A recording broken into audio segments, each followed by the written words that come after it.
పట్టుదలతో చేస్తే సమరం తప్పకుండా నీదే, విజయం కష్టపడితే రాదా ఫలితం పదరా సోదరా. నీ ధైర్యం తోడై ఉండగా ఏ సాయం కోసం చూడక, నీ ధ్యేయం చూపే మార్గంలో పోరా సూటిగా.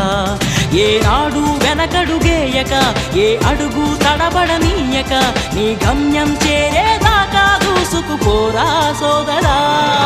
పట్టుదలతో చేస్తే సమరం తప్పకుండా నీదే, విజయం కష్టపడితే రాదా ఫలితం పదరా సోదరా.